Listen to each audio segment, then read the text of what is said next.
జై శ్రీమన్నారాయణ. అస్మద్గురుభ్యో నమః. నతోస్మ్యహం తచ్చరణం సమీయుషాం భవచ్చిదం స్వస్త్యయనం సుమంగళం. యో హ్యాత్మా మాయా విభవం స్మర్యగాత్ యథా నభస్వాంతమథా పరే కుతః. శ్రీహరి యొక్క పాదములు శరణుజొచ్చిన వారి సంసారము తొలగించి కళ్యాణములను ఇచ్చి పుణ్యమును కలిగించును. అట్టి పాదములకు నేను నమస్కరించున్నాను. ఆకాశమునకు తన అంతము తెలియదు. అదే విధముగా ఆ శ్రీహరికి కూడా తెలియనంతటి విస్తారమైన మాయకు కలదు. ఇట్టి స్థితిలో ఇతరులు ఆ మాయ యొక్క అంతమును తెలియలేరని వేరుగా చెప్పవలేనా? 2nd Canto 6th Chapter 36th Prayer. భగవద్బంధువులారా, Srimad Bhagavata తత్వదీపిక ప్రథమ స్కందం 19వ ఎపిసోడ్లో స్వాగతం. ఇంత క్రితం ఎపిసోడ్లో పాడ్కాస్ట్లో శ్రీకృష్ణుడు బయలుదేరుతున్నప్పుడు అందరూ కూడా తనని సాగనంపుతున్నప్పుడు ఆ పురంలో ఉన్న స్త్రీలు ఏమని మాట్లాడుకుంటున్నారో మనం తెలుసుకోవాల్సి ఉంది. ఈ భాగంలో చదువుకుందాం. ఆ పురస్త్రీలందరూ వినట్లుగా అన్యోన్యంగా ఇట్లు మాట్లాడుకొనుచున్నారు. ఈతడు ప్రళయ సమయములో సత్వాది గుణములలో కదలిక లేక కర్మలన్నీయూ తమ తమ ఫలమును వసంగకుండా నిద్రించినవై ఉండగా చేతనాచేతనము రెండును సూక్ష్మరూపమున తనలో లీనమై తనకు శరీరం వలె నియమింపదగినవై ఉండగా ఈ సమస్త జగత్తునకు ముందుండెడి ఒకే ఒక కారణం ఈతడే అద్వితుడేయుండి తన సంకల్పముచే ప్రకృతిని సృష్టికి అభిముఖమగునట్లు చేసెను. దానిలో తాను అంతరాత్మగా ప్రవేశించి దానికి నామరూపములు కల్పించెను. అతడే వేదములను ప్రవర్తింపజేసెను. ఇంద్రియములను జయించి నిర్మలమగు మనసుతో ధ్యానించు వారలకు అంతఃకరణము పరిశుద్ధి ఉనర్చువాడు ఈతడే. ఈతని కథలు వేదములలో వేదాంతములలో కీర్తింపబడినవి. తాను ఒక్కడే ఈ జగత్తునంతా తన లీల కొరకు సృష్టించువాడు, రక్షించువాడు, సంహరించువాడు. ఆ జగత్తులో వ్యాపించి నియమించువాడును దాని దోషములు అంటనివాడును ఈ శ్రీకృష్ణుడే. తమోగుణం అధికమై రాజులు అధర్మపరులై జీవించునాడు దుష్టులను శిక్షించి సాధులను రక్షించుట కొరకు శుద్ధ సత్వమయమగు రూపములను ఈతడే స్వీకరించును. ఈతడు ఐశ్వర్యము కలవాడు, సత్యరుత యశస్సులు కలవాడు. ఈతడు సాక్షాత్ శ్రీమన్నారాయణుడే. మధురాపురిలో కొంతకాలముండి ద్వారకకు చేరి ప్రజలను పాలించుచు అష్టమహిషులతో దేవతలతో ఆనందింపజేయుచున్నాడు. ఈతనిని పొందిన ఆ స్త్రీల భాగ్యమే భాగ్యం. ఈతడు అవతరించిన యదువంశము మిక్కిలి పుణ్యవంతమైనది. సాక్షాత్ లక్ష్మీపతి అయిన భగవానుడు యదువంశున జన్మించి తన సంచారముచే మధుర వనమును పవిత్రమునరించినాడు. ఈ లోకమునకే అతని జన్మకీర్తి కలిగించున్నది. పరిపూర్ణమైన అనుగ్రహముచే ద్వారకలో వేంచేసి ఉండి అచటి వారికి తన దర్శనమొసంగినాడు. ఈతని పాణిగ్రహణమందిన పడతులు వెనకటి జన్మలో ఏమి వ్రతములు, నోములు, హోమములు చేసి భగవాను ఆరాధించి ఉందురో ఈ జన్మలో స్వామి ప్రియురాండ్రై అధరామృతమును చవిచూచడి భాగ్యములు పొందినారు. ఆ వ్రేపల్లయందలి గోపికలు ఎంత ధన్యమైన జీవితము కలవారలో! మదించిన శిశుపాలుడు మొదలగు వారిని మట్టుపెట్టి తన వీర్యమే శుల్కముగా స్వయంవరములో రుక్మిణిని, జాంబవతిని, సత్యభామను ఇంకను ఎందరినో అనుగ్రహించినాడు. వారి యందు ప్రద్యుమ్న సాంబాది కుమారులను కలినాడు. ఆ పట్టపురాణులు ఎంత ధన్యులో! నరకాసుని వధించి 16,000 మందిని చేపట్టి వారికి ధన్యతను కల్పించిన మహాపురుషుడు ఈతడు. ఈ పుండరీకాక్షుడు ఆ స్త్రీల ఇళ్లలో వసించుచు వారిని ప్రీతితో పేరు పెట్టి పిలుచుచు మనోహరమగు మాటలతో అలరించుచూ ఆనందింపచేయుచున్నాడు. ఓహో, వారి జన్మ ఎంత ధన్యమైనది అని ఇట్లు పురస్త్రీలు తనను గూర్చి మాట్లాడుకొనుచుండగా మందహాసముతో వారిని అభినందించుచు ద్వారకకు బయలుదేరెను.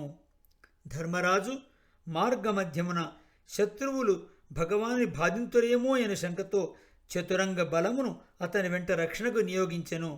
తన వెంట నడుచుచూ చాలా దూరం వచ్చిన ధర్మరాజాదులను ప్రేమపూర్ణముగా వాక్యములతో శాంతింపజేసి వెనుకకు మరలింపజేసి తాను ద్వారకకు ప్రయాణమాయెను. కూరు, జాంగల, పాంచాలాది దేశములను, మత్స్య, సమీరాది దేశములను గడచి ద్వారకకు దగ్గరగా ఉన్న ఆనర్త దేశమునకు స్వామి చేరుసరికి గుర్రములు బడిలినవి. ఆ దేశమునందలి జనము శిరస్సుపై పూజా సామగ్రిని పెట్టుకొని ఎదురు వచ్చిరి. స్వామి ఆ అనర్త దేశమునకు చేరి దాని దగ్గరగా ఉండు తమ దేశమును చేరుటకు ముందు తాను వచ్చుచున్నానని తెలిసి దుఃఖము తొలగి ప్రజలందరూ ఆనందింపవలని ముందుగా శంఖమును పూరించెను. ఎర్రని శ్రీకృష్ణ భగవానుని హస్తములో తెల్లని శంఖము ధరింపబడినది. స్వామి అధరం యొక్క ఎర్రదనము దానిపై ప్రసరించుచున్నది. అప్పుడు ఆ శంఖము ఎర్ర తామరల మధ్య కదలాడుచున్న హంసవలె ప్రకాశించెను. జగత్తులకు కలిగడి భయమునకు భయమును కలిగించడి ఆ శంఖనాదము వినగని ద్వారక ఎందలి జనులందరూ తమ ప్రభువును చూడవలెనను కోరికతో ఎదురేగిరి. తన ప్రకాశమునని తాను ప్రకాశించుచు లోకమునంతనూ ప్రకాశింపచేయు సూర్యునకు దీపము చూపినట్లు ఆనంద పరిపూర్ణుడై ఆనందప్రదుడై ఆనందమును కలిగించు వికసించిన ముఖము గల భగవానునకు పూజాద్రవ్యమును సమర్పించి ఆనందమును కలిగింప ప్రజలు సిద్ధపడిరి. పసిపిల్లలు తమపై ప్రేమగల తండ్రి తమను రక్షించుటకు వచ్చినాడు ఎట్లు ఆనందింతురో అట్లు ప్రజలందరూ మహానందము పొందిరి. వారు ఆనందముతో ఇట్లు పలుకుచున్నారు, నాథా, నీ పాదపద్మమును చేరి కోల్చెడి వారము మేము. బ్రహ్మాది దేవతలు సనకాది మునులు నమస్కరించడి పాదము నీది.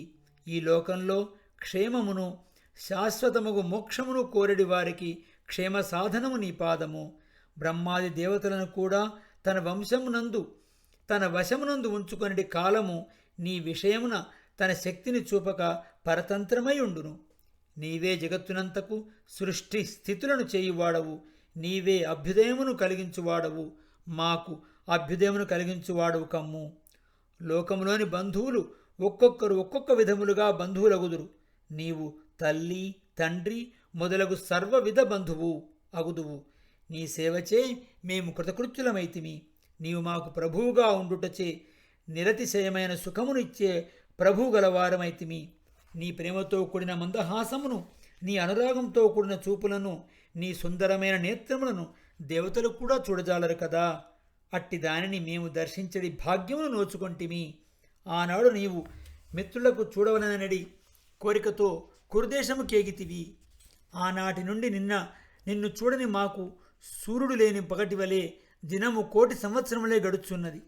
ఈ విధంగా వారు పలుకుచుండగా భక్తవత్సలుడు భగవానుడు ఆ మాటలను వినుచు తన చూపులచే వారిని అనుగ్రహించుచు పట్టణంలో ప్రవేశించెను. తనతో సమానము బలము గల మధు, భోజ, దాశార్హ, కుకుర, అంధక, వృష్ణి అను పేర్లతో వేరువేరుగా పిలువబడి యాదవులచే పాతాళము పాములచే రక్షించబడుచున్న ద్వారకా పట్టణమున భగవానుడు ప్రవేశించెను. ఆ పట్టణమున అన్ని ఋతువులలో ఉండెడి అన్ని వైభవములు ఏకాలమునే కలిగి వృక్షములు లతలను శోభించుండెను. ఉద్యానవనములు, ఉపవనములు అందముగా ప్రకాశించుండెను. గోపుర ద్వారములలో, మార్గములలో తోరణములు కట్టిరి. 2 రంగుల జెండాలను, పతాకాలను స్థాపించిరి. త్రోవలో ఎండపడకుండా ఆచ్ఛాదించిరి. మార్గమంతయు పరిమళములుగా జలములతో తడిపిరి. ఫలములను, పుష్పములను, అంకురములను అంతట నెలకొల్పిరి. ప్రతి ఇంట ద్వారమందును పెరుగు, అక్షతలు, ఫలములు, చెరుకులు, పూర్ణకుంభములు, ధూపదీపములు, పూజాద్రవ్యములు నిలిపి అలంకరించిరి.